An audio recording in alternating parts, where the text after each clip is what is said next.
Casey, you gotta screw the valve into the Oh, stem. oh, No, don't punch oh, it. my bad, my bad. Yes, Ah, I'm very discombobulated today. My one computer just took a giant dump, and here we are.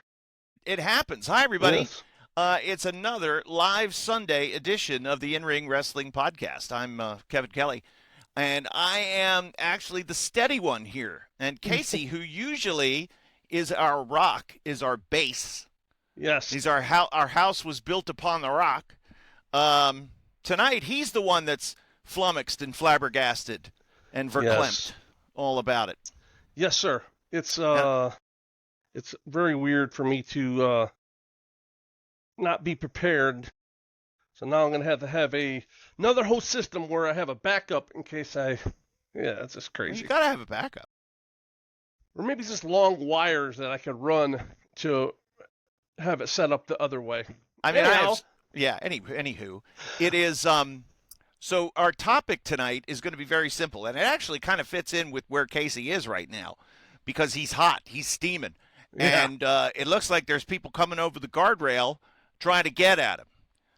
Because Casey has done something bad apparently to his babyface home computer, and so now they're coming after him. What's it like to have that kind of heat? And of course, that day's gone by, some might say, but I might have a different theory on that. I don't necessarily think we're going to have riots anymore, but that's okay. But I still think heels can get heat if they do their job. Casey, you were for the most part a no good rat fink heel for most of your wrestling career, weren't you not? Off and on. I think it's kind of split. I've done babyface, heel, whatever seemed to work. When I was in a tag team with Cliff, we were baby faces actually. So I could see that. yeah, Now, oh, so if you wrestled more Central Florida events where you're from, then you probably got a better babyface reaction. Whereas if you went on the road, maybe down to South Florida, and you wrestled perhaps their hometown hero, you might get a different reaction, correct? I it's just all about going. No matter where I was at, no matter what they wanted me to do, if you know how to work the crowd, it doesn't matter what they want. I can make the people react the way I want them to react. I just have them like in the palm of my hand. Just from the minute So you come out of the curtain, sure, just from sure, that split second, yeah, you're already identifying yourself to the people. absolutely. If you know what you're doing. So I mean, but is it a lost science now? Maybe. I mean, It, maybe. Let me put it this way: I'm sure it's alive on Independence and stuff like that, but mainstream TV, I think, because they don't care about the reaction of the crowd as much as they do the people watching on TV. So I think that has a lot to play with it and everything too. So I think, yeah, they do look for that reaction. You know, the Undertaker's yeah, streak comes to an end. Jey Uso upsets John Cena in the Royal Rumble. They're looking for those kind of moments. But I would say that, moments like Santa Claus attacking Dusty Rhodes and Kevin Sullivan beating him and Dusty being thrown out of the state for what was 60 days. And it yeah, was, Jake Roberts as Santa and in a cage, and they were trying to get at him. The great turn of 1980, where again Dusty was the victim in Atlanta, the Andersons, yeah. Ivan Koloff and the Assassins, and Great people were TV, great oh wrestling. they were none too pleased with the heels that night. Can you imagine being Harley Race and Tommy Rich and having, or Tommy, was it Harley Race and Wrestling 2 or Harley Race and Tommy Rich, having to follow that, having to follow the riot? Yeah. Um, yeah, that would I've talked to Bugsy a bunch about, and he takes great pride in all the riots that he started when he worked heel as Brutus over the years, Mm-hmm. and he's talked about having some really good riots up in Canada. Also, I think Boston, like the Oh yeah. Boston Garden. He said those were just brutal people. But he's like, yeah. Um, who was one of his partners? He was a black wrestler. I don't want to say Rufus R. Jones or someone like that. It was just the two of them fighting everybody. Yeah. And yeah, he's told me some crazy stories about some riots. And when you can start a riot, that's telling you that you got some heat going on. You Yeah. know. You So go out and your tires are slashed and your car has been destroyed. So, okay, let's understand the concept here that everybody goes to a wrestling show and it doesn't matter where you go or when you went to go. Um, you you knew that it was a show, right? Because everybody would say, "Hand on the Bible, is wrestling real or fake?" Well, it's fake. It's predetermined. But those guys really get after one another, and those no oh yeah. good Andersons, those no good exterminators. Insert team here. They really get under my skin. So if they wind you up enough, um, and put you in the right situation, perhaps you get yourself in the right frame of mind, and then all of a sudden now, Katie bar the doors, as Rod Trongard would say. Look out! Here they come. Ox Baker and Ernie Ladd, 1974, Cleveland. Go look it up on YouTube. Cornette's talked about it a lot. And those people lost their ever loving minds. But it looked like they wanted to go. You know what I'm Right. saying? Like they knew they could get away with it. Maybe it was a lack of security in the building. But so Yeah. all right, have you ever been in a situation like that where we've got to fight our way out of this scenario? In real life, yeah.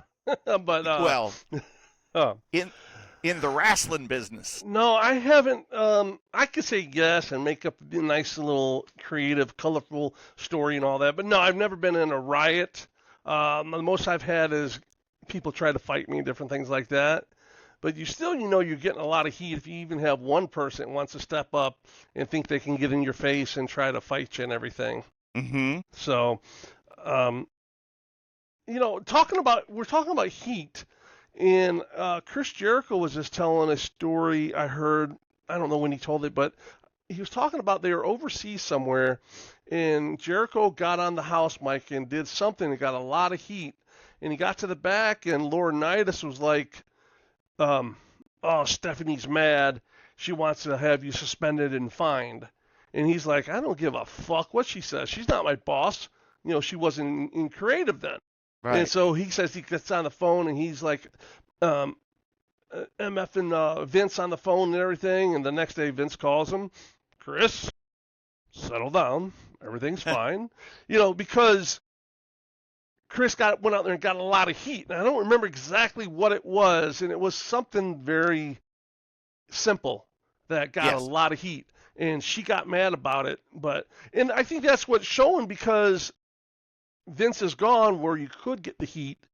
Now the people that didn't want the heat are in charge of the product, and so I think it's a generational thing. Maybe they don't care about heat as much because I think heat really played a factor when there was that um, believability factor where people might have thought, yeah, it's fake, but that one guy right there, I'm not too sure about him. He's a little crazy. He's a little off. Kevin Sure. Sullivan always tried to do like that because he learned that from the original Sheik. Yeah, he'd talk about, you always want that one guy where, yeah, I know all that's bullshit. Everyone's out there is bullshit, but that one guy, I'm not too sure about him because he's a little crazy. He's a little off. So I've seen growing up at the Lee County Civic Center in Fort Myers, Florida, where Kevin Sullivan had like a 10-foot tall 2x4 chasing someone around the building, Oh my God. just getting serious heat. There So was a you don't see woman. that stuff anymore. I was in Fort Pierce, and Kevin Oh, Sullivan was coming to the ring, yep. and the police were on both sides of him, and a woman, it was a female hand. I couldn't see the size or shape of the woman, she reached over and slapped at Kevin and barely grazed his arm. And Wow. he said, throw her out. Well, that got an amazing reaction. Well, Like, sure. from as he's making his way through, and he didn't stop, throw her out. And so the security looks, and then he's able to skate and get up in the ring, and it was a jump start like always. Yeah. But it added to the situation, but diffused the situation all at the same time. Right, right. But yes, it's very real to those people, and the reactions that you get, how you play that situation, also make it real.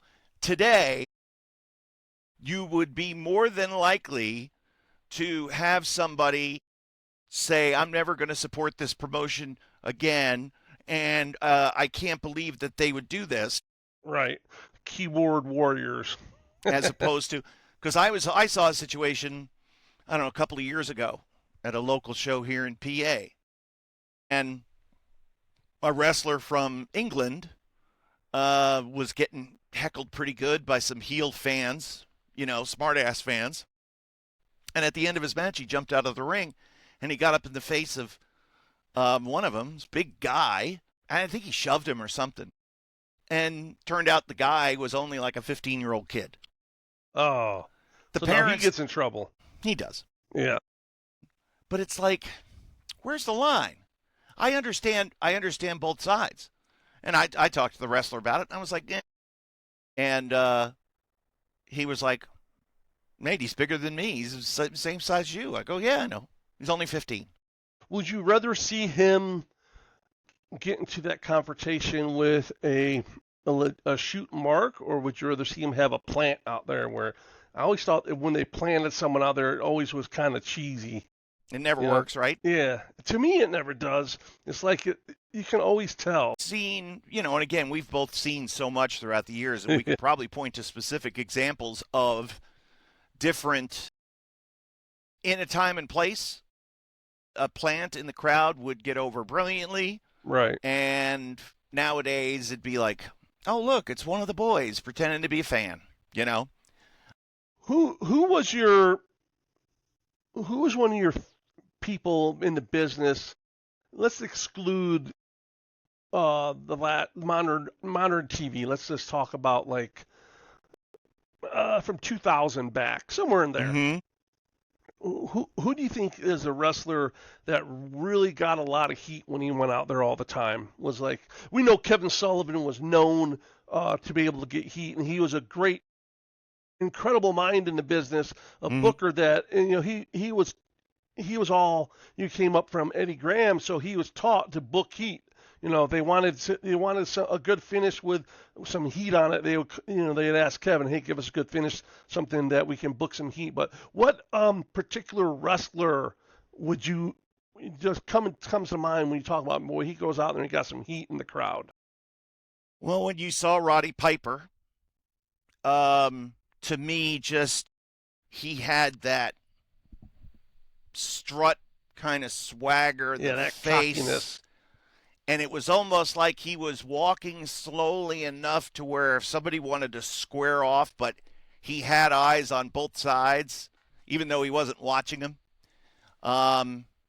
Masterful at that. Then, of course, you go over to Japan, and you could say Stan Hansen, Bruiser Brody, Abdullah the Butcher, Tiger Jit Singh, any of those guys. Let's real quick, let's for the people that are like hidden under a rock and they don't know the difference. Over in the United States, if you get a mark or a fan that's going to get in your face, and you're liable if you, like you were just talking a couple of minutes ago, you push that guy, you punch him. Kevin, you spent 8 years in Japan. What happened over in Japan if a mark gets in their face or something? Oh, they loved it. And people would basically line up. I don't know, something weird about the Japanese culture. Yeah. Like hundreds of people lined up to get slapped across the face by Antonio Inoki. Oh. Or they'd get Bruiser or Stan Hansen would have that bull rope. They get hit with it. It's like a badge of honor to them over there almost, right? They would fall down and they'd get trampled and they would show all kinds of fear. But then Izakaya later on in the night, man, they're knocking him back, telling everybody how awesome it was that Stan Hansen scared them so much. You know, they wouldn't be like a smart American fan saying, oh, I know it's all a show and I was just there and I was just helping him get over. No, they legitimately believed that these guys were badasses. Wow. And it was a way of them showing respect to how much of a badass they are to basically Wow. get in their way and become a target for them. Yeah. Wow. So That's very different culture. yeah. But those, and again, as Brody would turn right or left and he'd be swinging the chain, and you just see the sea of people just move, and they'd have the spotlight on him. They're spotlighting it. It was like, well, Brody's going to go out in the people, and he's going to chase him around for 4 or 5 minutes, and then he's going to get in the ring, and we'll have a jump start, and they'll go 6 or 8, and we'll double DQ it, throw it out, and that'll be it. I've seen Brody come to the ring, Brody and Hans come to the ring and clothesline those the little Japanese people. Yes. I'm like, oh, I remember the first time I saw it, I'm like, oh my God, this is incredible. Yeah. And that's so then you take that, and then they did have they probably had more than one, but the most famous Japanese riot that's talked about was the debut of Vader Really? in New Japan in So 1987. It wasn't Vader. It wasn't Vader's fault. It was Inoki and the booking. And it was a December 28th show, so people were going, and Japanese tradition, last day of work for the year. Maybe it was New Year's Eve. Maybe it was like December 30th. You go and get shit-faced with your wow. work buddies after the day of work, and you drink away all the aggravation of the year. And then you go on holiday, and you don't come back until January 5th. Wow. So there were a bunch of those people there. And this was at the, what building was it? The Sumo Hall. So Okay. this is like a serious deal. Yeah.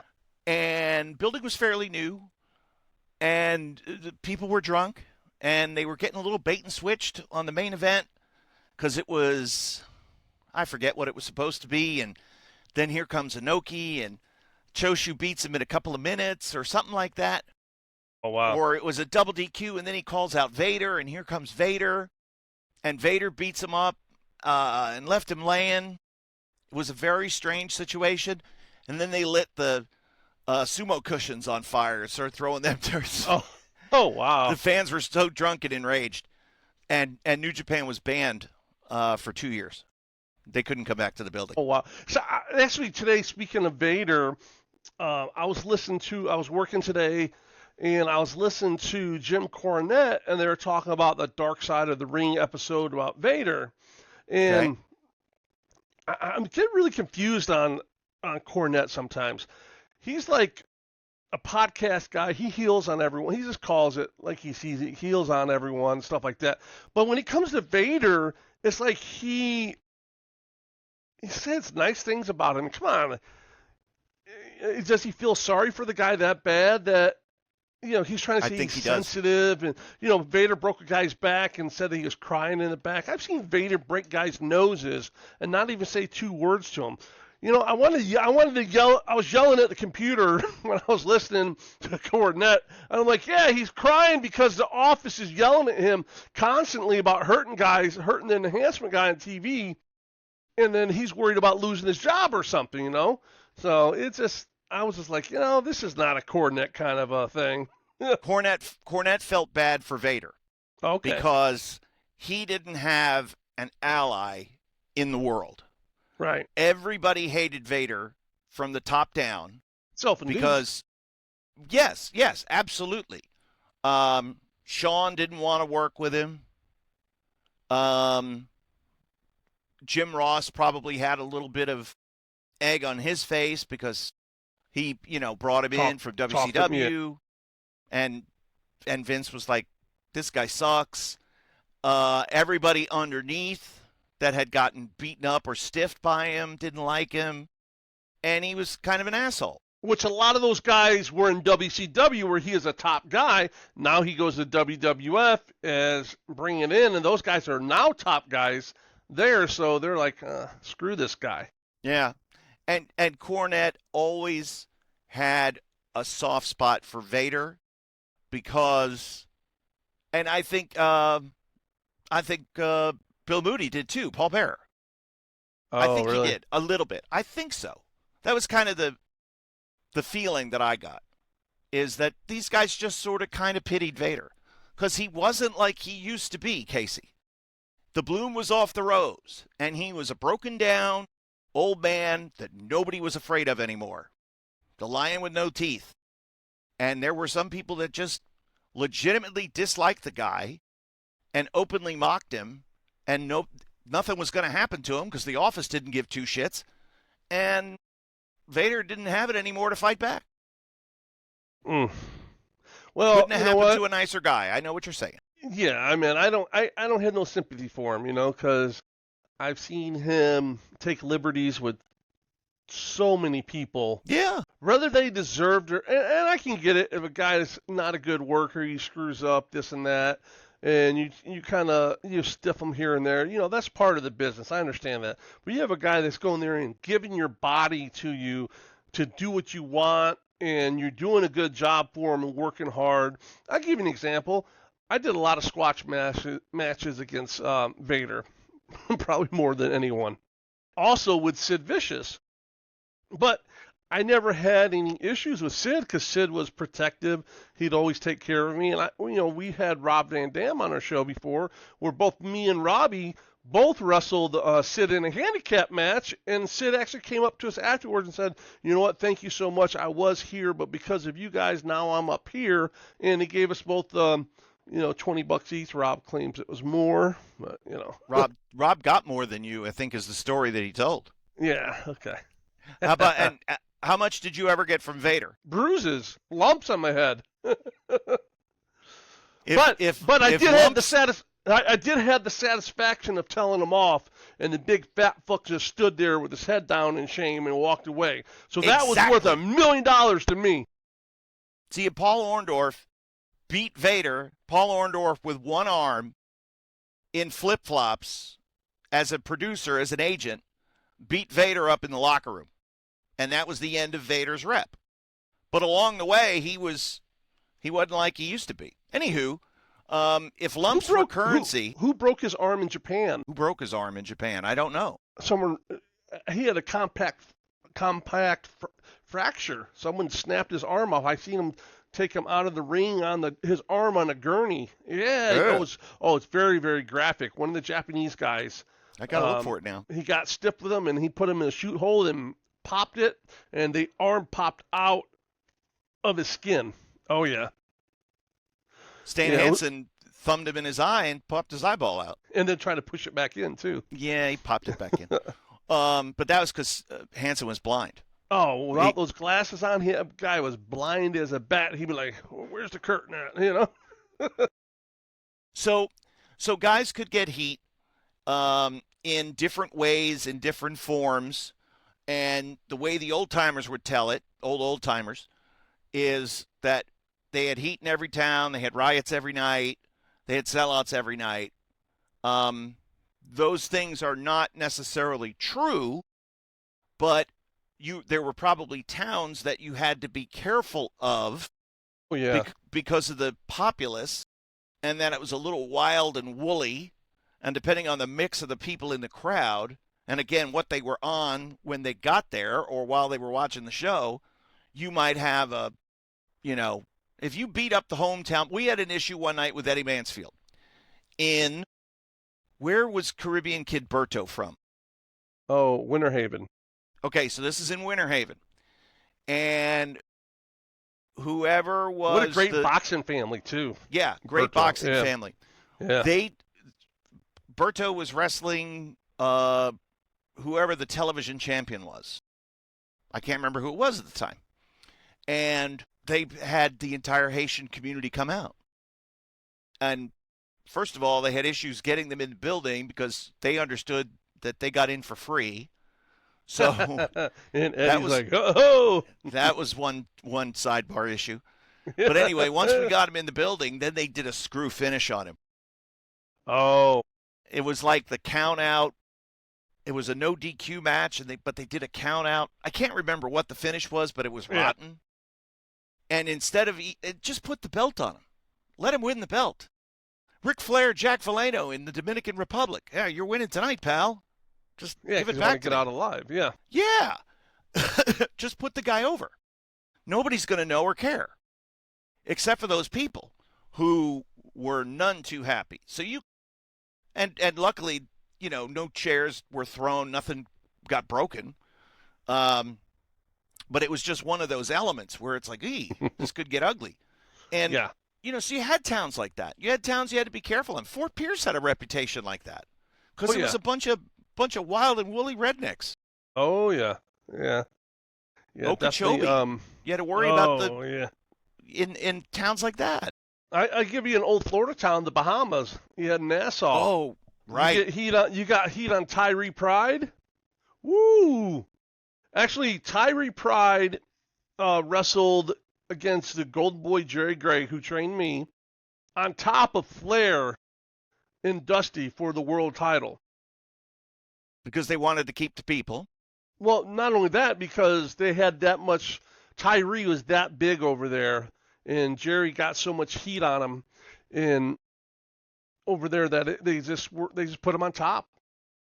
Damn. And talking about towns, I'll give you. How about the reason why the main event for Madison Square Garden is like fourth match is because there was so much heat. They get so much heat on Bruno that they would put him there for the heel could get out of the building alive.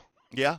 There was, again, they lost the Garden in 57 for a couple of years. They lost television because of riots. It was the reason why you mentioned Boston before with Bugsy. The Boston Garden was well known for having unruly fans. And one of the reasons why Pedro Morales was short-lived as champion, and there was always heat with Blackjack, because Jack got too much heat with Pedro. and here comes the people. We almost had it. I'll give you the most recent example that I could point to in the WWF. Actually, it was just before I got there. Was Goldust as the Intercontinental Champion against Savio Vega at Madison Square Garden. You got that Puerto Rican population there. Brother. And it came out of the blue. It wasn't like they were programmed, but it was just the right time, the right place, with the right heel and the right babyface. And here comes the people. They realize, and quick switch, do something, let's go home now. Right? Wow. Yeah. Because it was going to be not good. And guys, I think they learned how to manage it. You knew when to turn it on and turn it off. And you try to turn it on far enough to get to that point without it exploding into a riot. Because as much as cool as a riot is and everything, you don't want to have to worry about getting out of there alive to get home that night, Right. And from the promotion side, they don't want it either because it hurts business. People don't want to come to a situation because 99% of the fans are good and behaved and are having a fun time. They're hooting and hollering, but they're not looking to stab people. And a small number of people can ruin a good time for everybody. So people don't want to come back. If I'm going to get, first of all, if I'm going to get beer and soda thrown on me, I'm not going to want to come back. Second of all, if there's chairs being thrown, no thank you. And I don't want to, subject my family to that. So every time there was a riot, business would go down. But you get them real close. There you go. You sell a lot of tickets for next time. I asked you at the beginning of the show, someone you thought had got really good heat. So I have one I want to bring up. Let me hear it. New Jack. Okay. Yeah, he when he was a heel, boy, he got a lot of heat with a lot of people. He did. Yeah. And he's one that would look to try to have the riot. But he didn't care. No. You have to be very careful with racial heat. But because New Jack was an example. And who was it in Alabama? Was it Eddie Gilbert that beat up somebody's younger brother on TV, a black wrestler, or broke a watermelon over somebody's head? Like, Oh, man. just real. That's what you call cheap heat.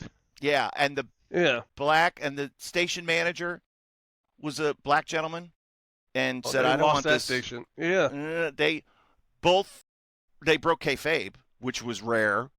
Let's say it was Charlie Cook.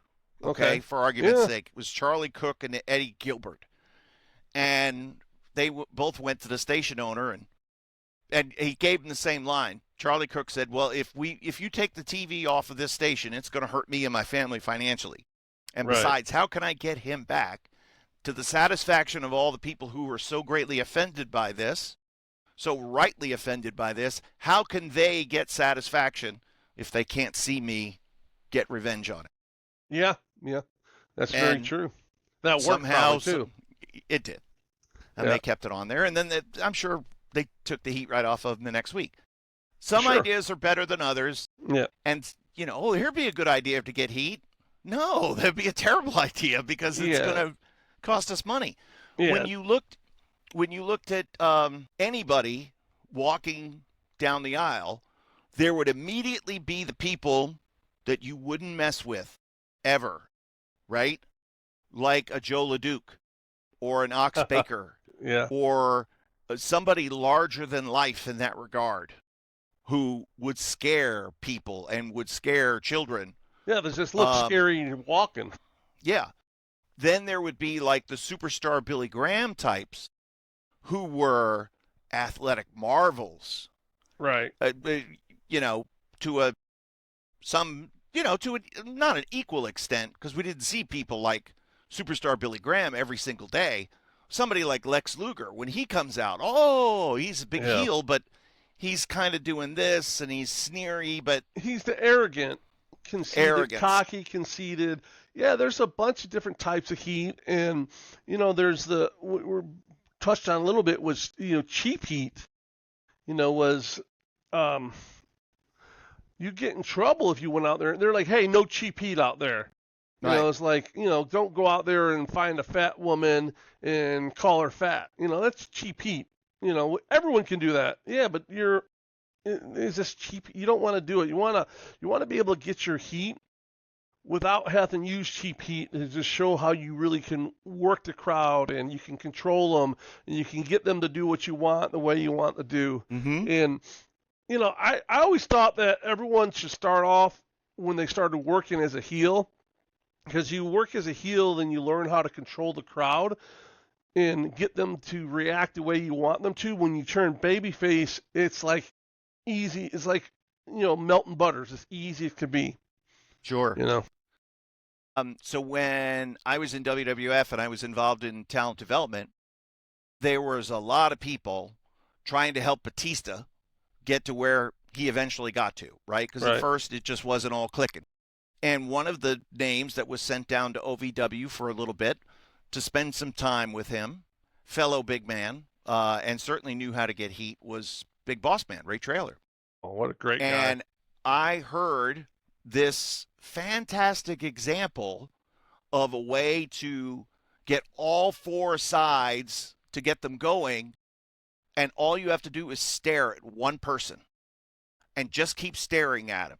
You don't move a muscle. And then all of a sudden the people to his right and his left are going to start to react. And then the people to their right and their left. And all of a sudden it spreads around. And you haven't done anything. You're just simply staring at the guy. That guy could be making all kinds of noise, squawking and talking. And that's that psychology. And it's true. Being in charge of the audience, playing them, like you said, getting people to react from the moment that you would come through the curtain in the way that you would want. It's art. It's a little bit of science, but it's mostly art and feel. And they don't teach it anymore, Casey. No. And shows that I've been to, people don't. They know how, they understand. They think heat is cheap heat. They don't understand the difference. Well, they'd have to take their time and let things register in order to get heat, and they don't do that. The way they format and lay out their wrestling, it's all a sprint. Instead of just having a nice little marathon race where you have your ups, you have your downs, you have your time for your heat, come back. I mean, everything. So yeah, it's definitely changed, and I think it's really affected the landscape of wrestling too Mm-hmm. because of it. Okay, so is it regarded as more hokey bullshit nowadays because the wrestlers don't go out of their way to get heat? Or is there no heat because the fans largely regard it as hokey bullshit? Wow. I think it's more that the guys these days just don't know how to do it. I agree. You know. I agree with you.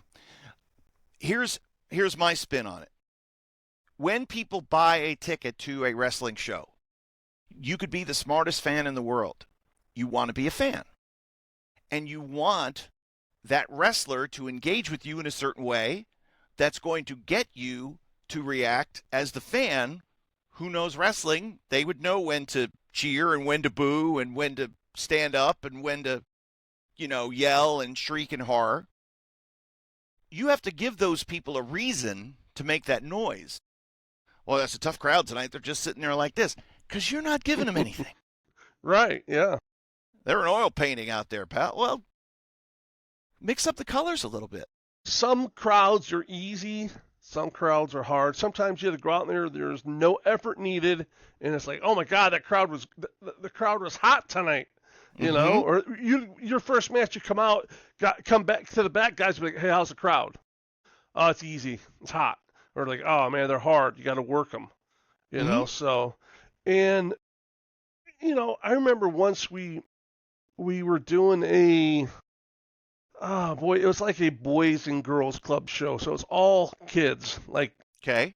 10 and under.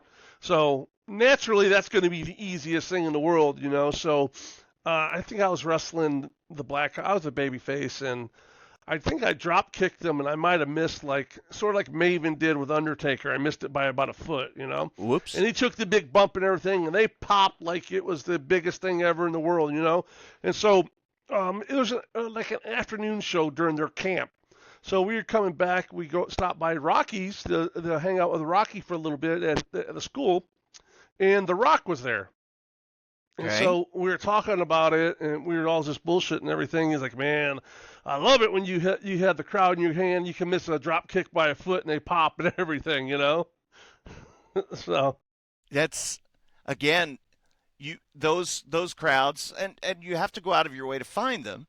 You try to manufacture them. It's hard to do with the masses, but then, for example, when like you described, camp shows.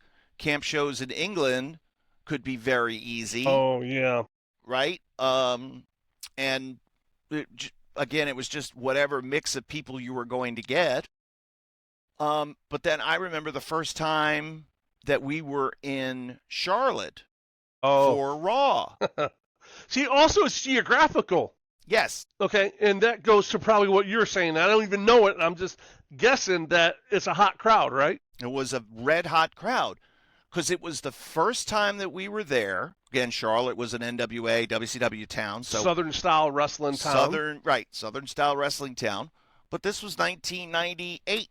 Yeah. And Austin Rock were as hot as could be. And Jim Dotson, the jacked up security guy, comes back through and he says, my God, it's like a rock concert out there tonight. There's every manner. They're all getting drunk. But these were not like hillbillies. This was the crowd. This was the in crowd, So, but they were going to be, they could get unruly. And security was going to have their hands full. And there were fights in the crowd and all kinds of stuff like that. You don't want fights in the crowd because that takes away from the action. Right. What do you do? Casey, what do you do when there's a fight in the crowd? I stop. Why am I going to? What do you mean? Why I'm gonna go in a rest hold. Yeah, exactly. We're gonna slow it down. We're gonna slow it down real quick because why am I going to exert energy when everyone attention is on. I can tell you this. So I was in a long time ago. I was in a 6-man match, Okay. and just some local guys, myself, John Allen that I traveled with, and a guy named John Chambers. He used to own all the strip clubs up and down 75 called Fantasy Cafe. You see all the billboards saying we're buck naked or Fantasy Cafe, Cafe Erotica, Dare to Bear, stuff like that. It's for truck drivers. He owned all of them, and so you know he was the shits. He was a great guy, but he was the shits. But one of the guys that, yeah, come on, John, you'll be with us because, when we rode with him, he like pull up in a Cadillac and like, yeah, let's go to the drive-thru. I got everything. Mm-hmm. So, but he's still a good guy, and so we were wrestling in a 6-man against Mr. Wrestler number 2, which was whoever the guy was that wrestled as him, and he would work the gimmick like he was really a wrestler too, where he was too, like he'd come in with the mask on, driving down the road, miles down the road. We see him with the mask on and everything. So, I guess he was messing around with one of the married women in the crowd. And Who, John Chambers or wrestling too? No, 2. Got it. So we're in the ring. Our music plays. We're in the ring. We're up there. We're waiting. We're hearing their music play. And all of a sudden, you see Wrestler 2 getting his ass kicked out the front door by the husband. No. And we're like, oh, we can't help him. Can't break kayfabe. Right. So he's getting his ass kicked. The whole crowd is leaving to watch him. We're standing in the ring by ourselves. The music already stopped, played through, stopped. And John's yelling at him, hey, get back here. You come here to see us. Oh, so, no. Everything gets broken up. All the stuff this dude fucks. He messes up to about breaks his arm. His arm is like all jacked up, like, ugh. So he ends up coming to the ring to wrestle. So we're putting the heat on him. And of course, right. you know what we're gonna do, don't you? We're gonna work that part of the body that's already hurt. He's like, oh, my arm. I'm like, yeah, no shit. So we, he got his ass whooped out there messing around with that guy's wife, Damn. Now that's some heat as a baby That face. is heat. Well, wait, yeah, probably that you could go and like turn yourselves in a situation like that because this guy was trying to get with this guy's wife. Boo! We hate you too. We like these guys now. Yeah. So John Chambers moved up to Georgia. Okay. And so he he owned a bar up there right outside of Macon and Warner Robins, right by the Air Force base. It's called the Neon Cowboy, and those signs would say we're buck naked, right? And he still had a Fantasy Cafe right on the corner too.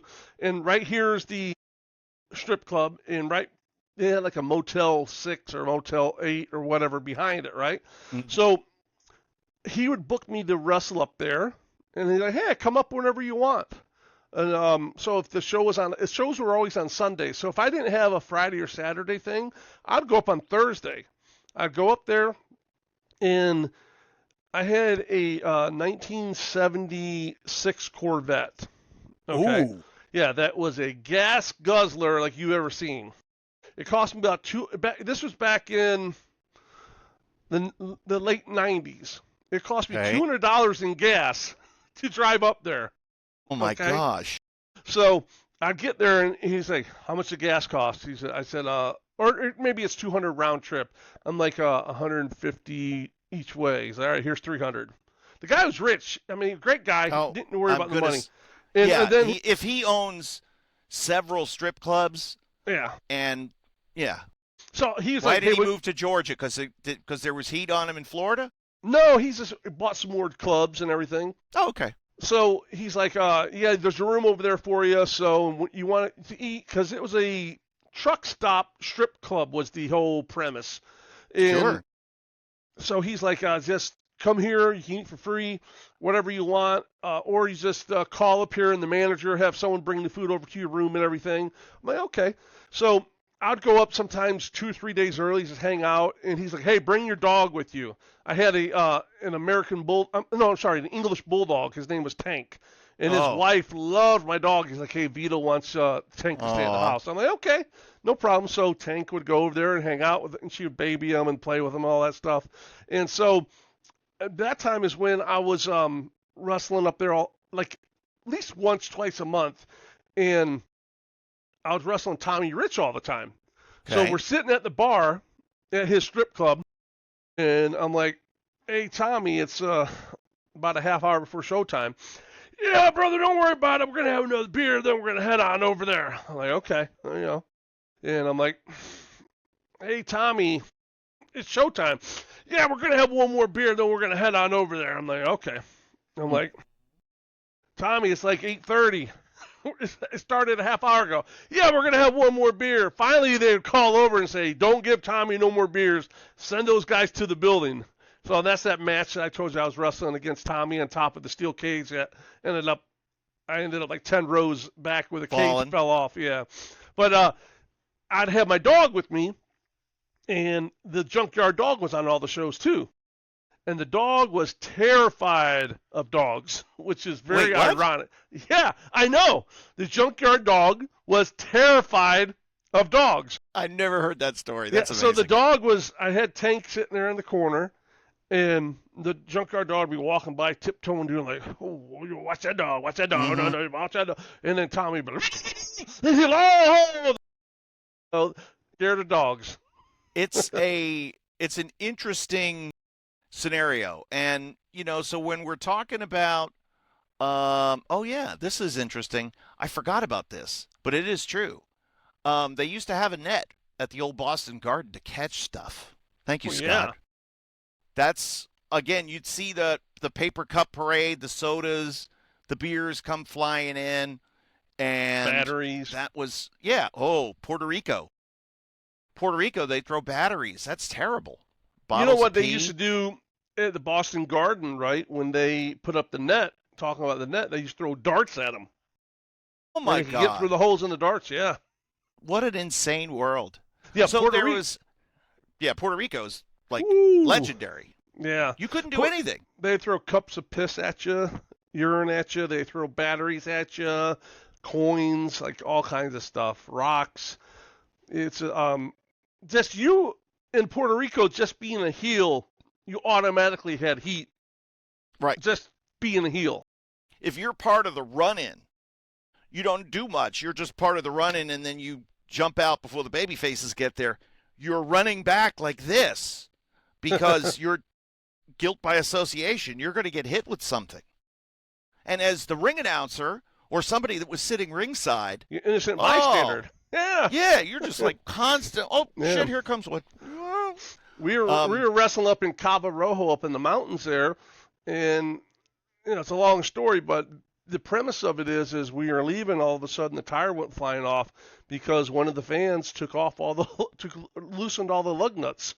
We're on the highway cruising back, and like, hey, look at that tire! Woo! Hey, that's our tire. Hey, that's funny stuff. It was me, Mustafa.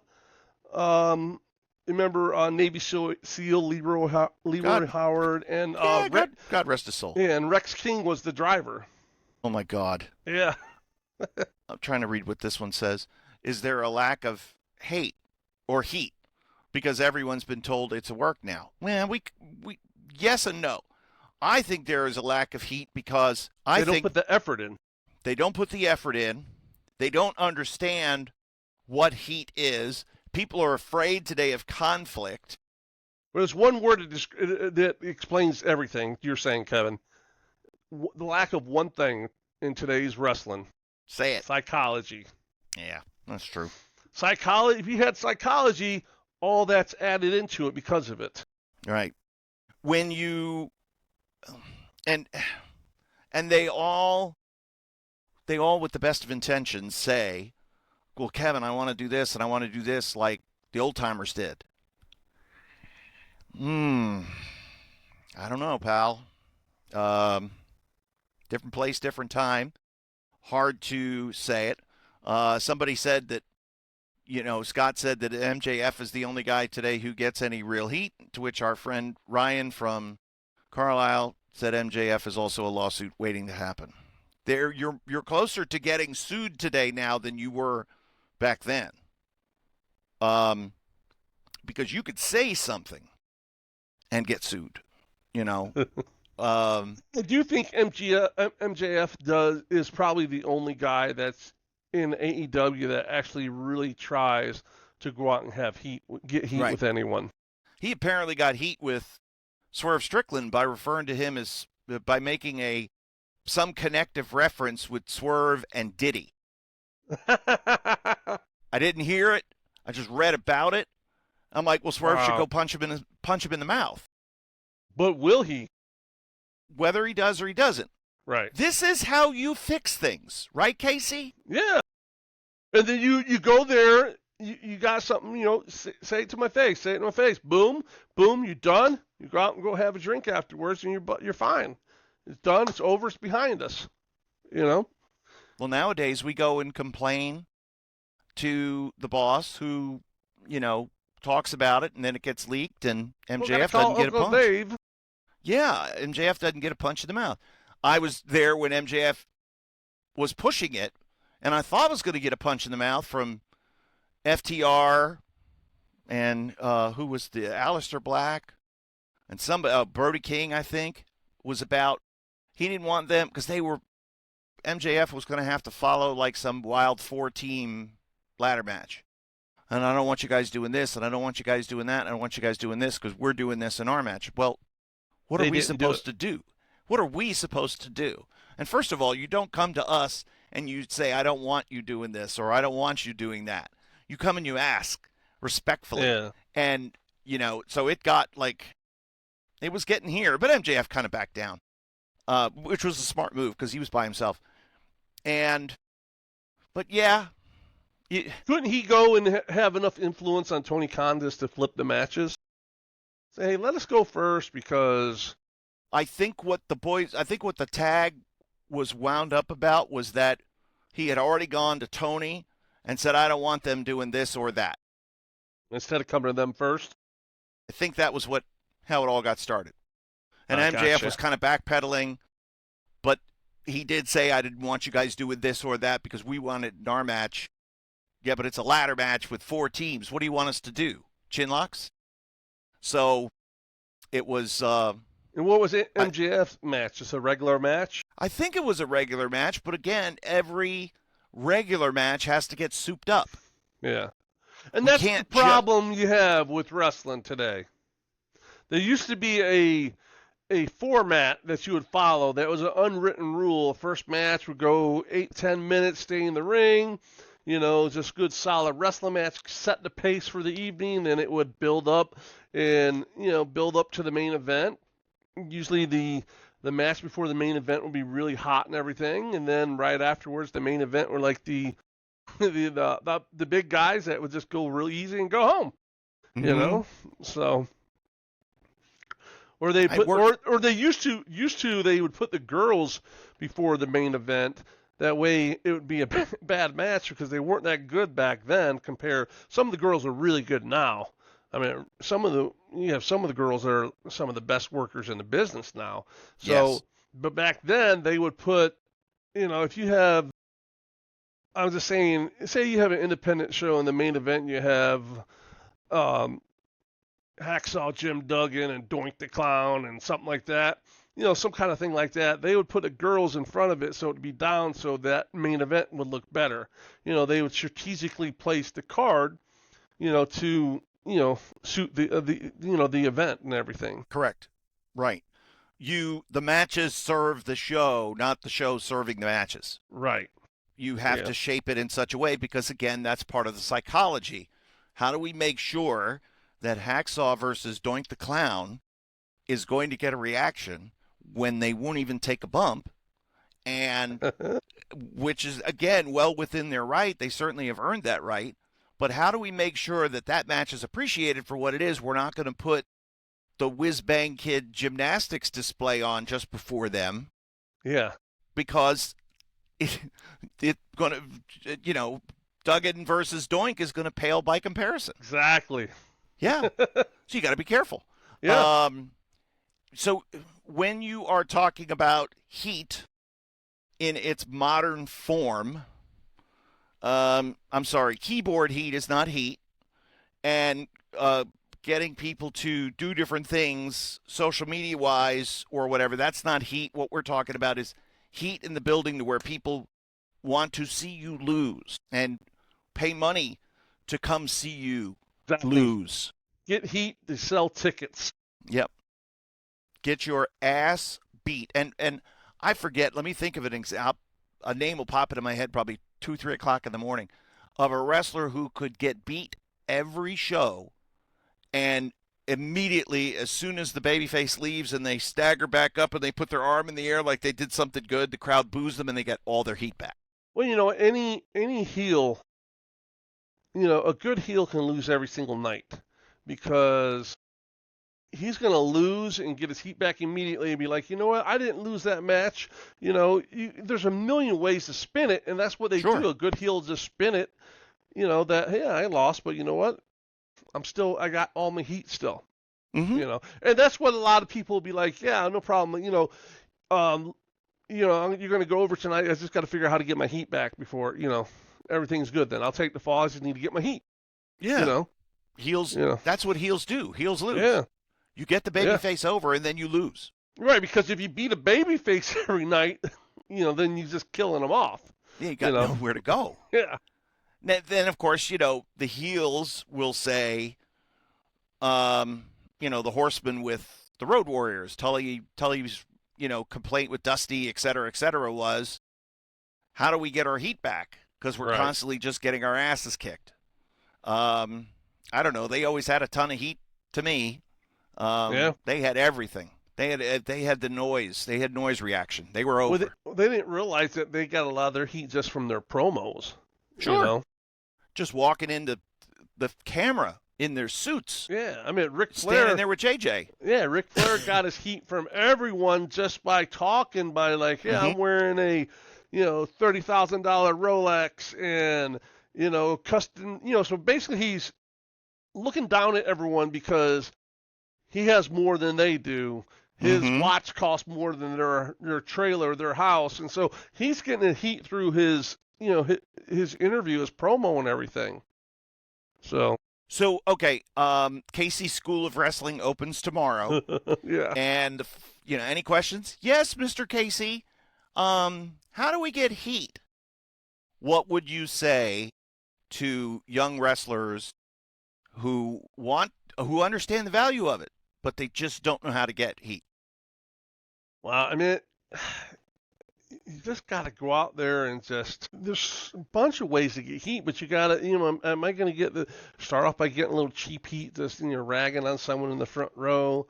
Or am I going to get heat by, cheating behind the referee where the referee doesn't see that I'm cheating, getting heat like that? Or am I gonna win my match by cheating by pulling the tights or putting my foot on the rope, getting heat, like that? So, just start building off of it little by little, and see what kind of reaction you're getting from the crowd. And you just multiply, and then eventually you're gonna have a whole arsenal of things to go out there. Oh, what am I gonna do tonight to get my heat on, going and everything. And again, for fans who may know the original Sheik, because we've talked about him here a lot, Rob Van Dam was a guest of ours in the Sabu documentary that's out. And again, they talked a lot about the original Sheik. One of the ways that the original Sheik got heat back in the day was by opening the prayer rug. Oh. And him wanting to pray before the match. And the babyface is stepping up there with his fist, and Sheik is like, I just want to pray. And the manager, Abdullah Farouk or whoever it would be like, no, let him pray. Like Nikolai. Singing the national anthem. Try to sing the song. Try to pray. Try to do something to aggravate the people. Man, those buildings will get so loud from people screaming and yelling and everything. And it's gaga, but it gets heat. Hey, during the Attitude Era, they had heat going on then, guys. Right? For sure. So Triple H had a ton. So when his music played, it's very identifiable. So his music played, did they start booing right off the bat? No. you got the wah sound because he was over. Same with Sean. Sean was a little more heat, a little more boo, but was certainly loud and strong. Triple H versus Austin, Triple H versus The Undertaker. It was wah to start, and then as he would come down, he would spray the water or whatever, and then he would start to look at the people, and now it turns into boos. Okay, they liked the entrance. They, oh, look at this, look at this. Now he's looking at me with that face. I hate you, Dick. That type of thing. And that to me is that give and take. Because he could have continued to G up the people, and he would have never gotten into that simpleness of the heat, but just stopping and looking and staring and sneering. That would be all it takes. And of course, at Casey's School of Pro Wrestling, you're not dealing with, Johnny off the street. This is a finishing school for already trained professionals who are just needing the little bit of, icing on the cake that's already baked. So you're not having to build these guys from scratch. Okay? Just letting you know. That's good to know. So they have an idea, but like most of the clueless putzes today that, are in the wrestling business, they don't know what they're doing. Oh, and I don't take checks either. It's got to be Cash App, Venmo, Zelle, something like that. Or even cash would work. No checks, right. Sorry. No PayPal. Yeah. You can pay me now, pal. Yeah. Zell it to me. It's mine. Yeah, that is when I worked with someone, that's when I'd rather have someone that you have some, you see these big old guys that look the part. They look like they should be a star, but it's just not clicking for them. Mm-hmm. That's the kind of guy I like to take and work with because show him the little things that he can do, the movement in the ring the right way, things like that gets him over, where people gets reactions from the people in the crowd, either babyface or a heel. That's the kind of people I like to work with, where you can sit there and talk to, and you kind of coach them through what they need to, be done. Instead of I've trained guys from the beginning, from day one, but I'd rather have someone that knows what they're doing. They just need to be educated on the psychology of the business and stuff like that. That's what I enjoy to do. I'll put it out there right now. I think again, if you are in need of, in search of, perhaps a different voice as a trained pro wrestler, somebody that's looking for that maybe that missing piece, I would try to reach out to either me or Casey here on the show, and I'll make sure that you get in touch with Casey. Because with your schedule, Casey, where you are, I know you could make time for guys who would want your counseling, who would want your finesse, your final touches. Yeah. I think it would be very valuable. No bullshit. I think it would be very, very valuable. Yeah, that's the kind of stuff I like to do, Well, we'll see what happens. We'll get you a whole list, a laundry list of guys. Well, again, chances are you would say things that others have said to them before. Right. But it might just be your voice that sinks it into that sinks it in. I could tell you a number of seminars I've done. And it's like, Kevin, that's the same thing I tell them each and every week. It's like being a parent. Once. That's it. You tell your kids something. And with my son, I used to tell him stuff, and he would just butt heads with me constantly. He did not want to listen. So I got smart. I outsmarted him. I'm like, you know what? I would say, I'd call one of the coaches, hey, Steve, listen, I need you to tell this to Chase. And he's like, all right, no problem. And so he would say something to him, and Chase would say, you know what, Dad? I think I'm going to do this from now on. And I'm like, oh, my gosh, all right, that sounds good. And even though we've been arguing about it for 2 months, but he made it seem like, I was talking with Steve, and I think that's going to be best if I do something like this way. And I'm like, oh, that sounds good, bud. And I would never put it over. I would just say, oh, that's good. That sounds good, man. Mm-hmm. I wouldn't say, I told Steve to tell you or something like that. No, you take the win. Yeah, you take the W. Absolutely. Who cares? Especially being a parent, it takes a village, so. Yeah. That's it. As long as behavior changes. Yeah. That's all we care about as parents. We want behavior to change. Okay, so I think we've scratched the surface here on this heat topic. I thought it was perfect because Sunday night is when we record, and I used to be on the show Sunday Night Heat. Get it? But we can revisit this on an as need basis. Sure. Yeah. Okay, when things come up, because somebody's going to do something stupid in the name of, well, I was trying to get heat, and so we can poke fun at them and say, see, dumbass, this is why this is not heat. This is why what you did is stupid. And now you're out of a job, or you cost a promotion a building, or you're going to get sued, or you're in jail, or whatever the scenario is. But it's late, and we started a little late because of Casey's camera dilemma. Yeah, But crazy. we had an hour show plus, and I think we've got some good material out there tonight. And so, we found out that as much as everyone thinks we hate AEW so much, we found out that probably the only person in wrestling right now in mainstream, televised wrestling that tries to go out and get heat is MJF.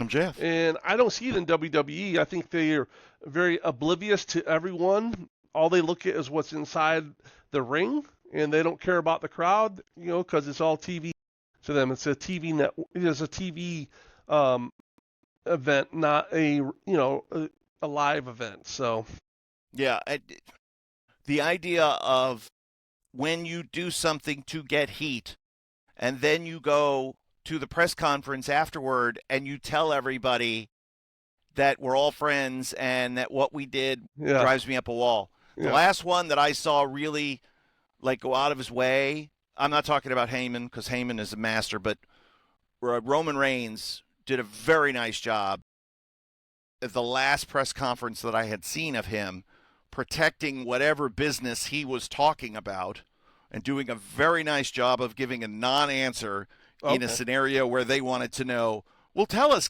where did you practice and who all was there? What did you guys have for catered lunch? And Roman didn't give him anything. So good. Yeah, that's what you do. All right. So we'll do this again next week. We will begin.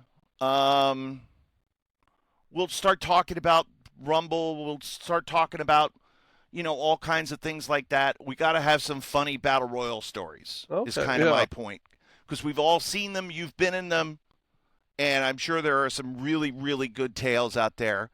I'm serious as a heart attack, folks. Young wrestlers, whatever. If you're looking for some advice, if you're looking for some counseling, some coaching, let us know, and I will make sure that you get in touch with Casey, because I'm telling you, he's an untapped resource for somebody that's a veteran in the business that, again, he's just sitting there doing nothing. He's got all his belts. Yeah. You know what? Before we go, I want to show you, only because of where we're from, this was one of my favorite belts ever. United States Tag Team. Oh, yes. Yeah. Now, was this the belt that Mike Graham and Steve Kern held in Florida? No. This is, you see, Barry Windham and Mike Rotunda had this. Okay. I think the Youngbloods had it. Billy Jack and Wahoo had it. Did the Midnight Express have it? Not this one. No, okay. They had a different one. This is the Florida version, is why. Oh, okay, got it. Yeah. Now, Mike Graham and Steve Kern had a version of it, but it was a version from, I think, the 70s. Oh, okay. But you're thinking of the Florida Tag Team titles. No, they had the U.S. Tag Team titles. Oh, yes, they did. For a while. But what you're saying is this is the mid-'80s and on. There it is. Yes. That's the one they had. Yep. Ding, ding, ding. There you go. That's tremendous. So, yeah. So, okay. So the Graham Kern, like the Valiant brothers. I think the Valiants came in wearing those, and Graham and Kern beat them for that. Oh, wow. So they had, they beat a name team, and they introduced the new belts. Then later on in the 80s, we had the version that you just got. So like 84 to 86 in that realm. Okay. And then later on in Jim Crockett, the NWA. It's the one that's red leather that says USA on it. Right. Yep. And That's that was the Midnight Express Fantastics belt. Yep. Got it. Very cool. That belt collection is amazing. You got the NWA, you got the 10 pounds of gold belt. Yep. Did you ever wrestle anybody for the NWA title? No, not the NWA title. Okay. Yeah. Because there were a lot of shows in Florida, but you weren't in that crowd, right? You weren't in that clique, right? No, that's the Tampa clique. No. Mm-mm. Right. Got it. Yeah. See, there's cliques. We'll talk about that sometime. I want to get into that. Oh, and another thing I want us to go in, so we're going to take some time to think about it. I want us both to have our own Mount Rushmore of wrestlers. Who should go on the Mount Rushmore? Oh, my gosh. I know. That's why I'm telling you ahead of time and not throwing you on the spot, because that's something that's going to take some time to really think. And we'll narrow it down from our time watching. Yeah. I guess our time watching to our time being in it. So it'll take away from current product. It'll just be our time active in wrestling. But it's almost like you want to say, or I want to say, you have a Mount Rushmore of wrestling, but you can't say Hulk Hogan or Ric Flair. Oh, wow. Yeah. You know what I mean? So let's start with those two. You can't say Hulk Hogan or Ric Flair. Okay. Because that takes two of the spots. Yeah. And nobody can argue with Hulk Hogan or Ric Flair. Yeah. But we want to have debate, because you might say Dusty, and I might say Dusty, but there would somebody be like, Dusty? No.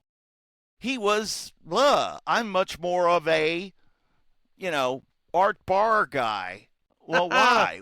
Because he likes the little ones. He did. He liked the youngins. Yeah.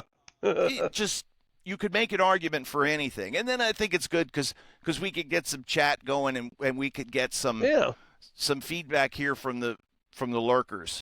Yes. The Lurking Society. But yeah, I think that's awesome. We'll definitely dial that up over the next couple of weeks.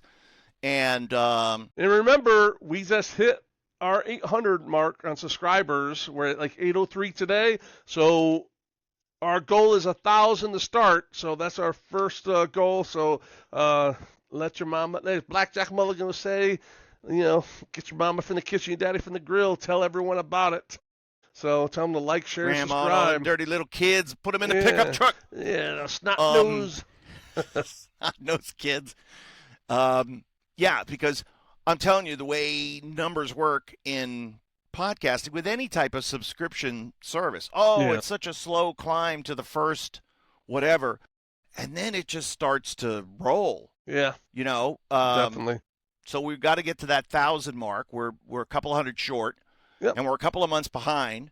Yeah, so we got to wanted make it up by some ground. January 1st, so we'll get it. It's coming, but we're keeping them. So that's what the consistency wins the race in the podcast game, is what they say. So. Exactly.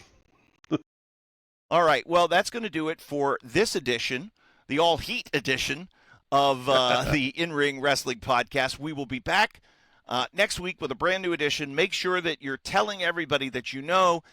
You're liking, sharing, subscribing, commenting, and we love all of you, of course, except for those of you that don't like us, and then we hate you, and we want to smite you. But no, so that's going to do it. And for Casey Thompson, I'm Kevin Kelly. We thank you for joining us. We'll see you next week on the In-Ring Wrestling Podcast. Make sure to like, share, and subscribe the In-Ring Wrestling Podcast.